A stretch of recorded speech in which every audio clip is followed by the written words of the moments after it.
उहिलेका बुढाबुढीहरूले टन्न दुध खाएर कति बलिया हुन्थे। अहिले तिमीहरूलाई 1 कप दुध खायो भने पनि पेट ढुस्स हुन्छ, दुध पचाउनै सक्दैन। यो हाम्रो नेपाली समाजमा दिनौं जस्तो सुनिने कुरा हो। दुध र दही पक्कै पनि खराब चिज पनि होइन। गायब भएको र खराब भएको त हाम्रो सही जीवनशैली मात्र। नेपाली समाजमा हामीले देखिरहेको एउटा तितो यथार्थ, हजुरबा र हजुरआमा भन्छन् हामीले दुध र दही त जति पनि पचाउन सक्छ। त्यही उनका नाति र नातिनाहरूले चाहिँ के भन्छन् भने हामीलाई त दुध पच्दैन, हामीलाई त ल्याक्टोज इन्टोलरेन्स छ। दुध खायो भने पेट फुल्छ, पेट दुख्छ अनि ग्यास बन्छ। दुधलाई परम्परागत रूपमा एउटा पूर्ण आहार मानिन्छ अनि विज्ञानले पनि त्यही भन्छ। यसमा शरीरलाई चाहिने protein, calorie, fat, vitamin, calcium, phosphorus जस्ता सम्पूर्ण चिजहरू पाइन्छन्। अहिले तपाईका नाति नातिना मात्र होइन, विभिन्न सेलिब्रेटी खेलाडीहरूको कुरा सुन्नुभयो भने पनि हामी त ल्याक्टोज फ्री डाइट खान्छौँ, हामी त ग्लुटेन फ्री डाइट खान्छौँ भन्ने सुनिन्छ। के हाम्रो यो नयाँ पुस्ताले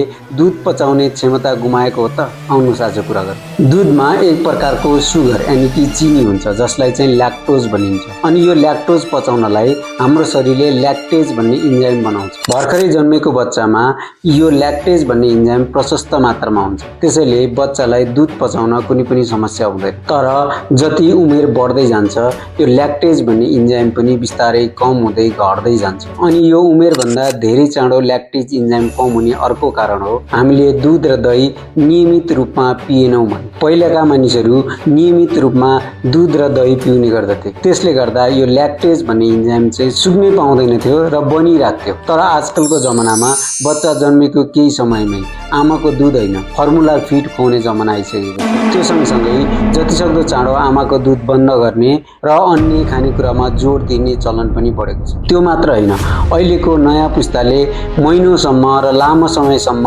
पनि दुध र दहीबाट बनेका परिकारहरू खाँदै नखाने बानी पनि बढेको छ। यो दुध पचाउने ल्याक्टेज इन्जाइमको लागि एउटा भनाइ छ, use it or lose it, यानि कि लामो समयसम्म यो ल्याक्टेज भन्ने इन्जाइमको प्रयोग भएन भने यो धेरै चाँडो सुक्छ र फेरि बन्दैन। त्यसैगरी दुध र दही नियमित पिउने मानिसहरूमा बाइफिडोब्याक्टेरियम, ल्याक्टोबेसिलस जस्ता ब्याक्टेरिया यानि कि कीटाणुहरू उनीहरूको आन्द्रामा बस्ने गर्दछन् अनि यी कीटाणुहरूले दुधलाई सही रूपमा पचाउनलाई हामीलाई सहयोग गर्दछन्। तर जसले दुध र दही नियमित रूपमा पिउँदैन उनीहरूको आन्द्रामा यो खालको ब्याक्टेरिया भन्दा दुधलाई फर्मेन्टेसन गर्ने, ग्यास उत्पादन गर्ने अनि आन्द्रालाई उत्तेजित गर्ने खालका कुराहरू बनाउने ब्याक्टेरियाहरूको जनसङ्ख्या बढ्दै जान्छ। त्यो सँगसँगै अहिलेको समाजमा आएर एन्टिबायोटिक्सको बढ्दो प्रयोग अनि जङ्क फुड र प्रशोधित खानाहरूको बढ्दो प्रयोगले गर्दा आन्द्रामा खराब खालका कीटाणुहरूको जनसङ्ख्या बढिरहेको छ। आन्द्रामा बस्ने यी कीटाणुहरूलाई हामीले गट माइक्रोबायोटा भनिन्छ। यी कीटाणुहरूको जनसङ्ख्या जति फरक फरक खालको हुन्छ र जति राम्रो खालको हुन्छ त्यति हाम्रो आन्द्रालाई पचाउन सजिलो हुने मात्र होइन अन्य दीर्घ रोगबाट पनि बचाउने गर्दथे। विभिन्न अध्ययनहरूलाई केलाएर हेर्ने हो भने के भेटिन्छ भने हामीले हाम्रो आन्द्रामा बस्ने ब्याक्टेरियाहरूलाई सही रूपमा ट्रेनिङ दियो भने हाम्रो पाचन प्रणालीमा पनि यिनीहरूले सही रूपमा सहयोग गर्ने गर्दछ अनि राम्रो खालको ब्याक्टेरियाहरू छन् भने हामीलाई दुध पचाउन एकदमै सजिलो हुने गर्दछ र ल्याक्टोज इन्टोलरेन्सको समस्या पनि आउने गर्दैन। त्यसैले दुध र दही नियमित रूपमा लिनुहुन्छ र पेट सम्बन्धी कुनै पनि समस्या छैन भने दुध र दही छोड्न जरुरी छैन। अनि यो नयाँ पुस्तामा दुध र दही पचाउने इन्जाइम गायब भएको होइन। दुध र दही पक्कै पनि खराब चिज पनि होइन। गायब भएको र खराब भएको त हाम्रो सही जीवनशैली मात्र हो।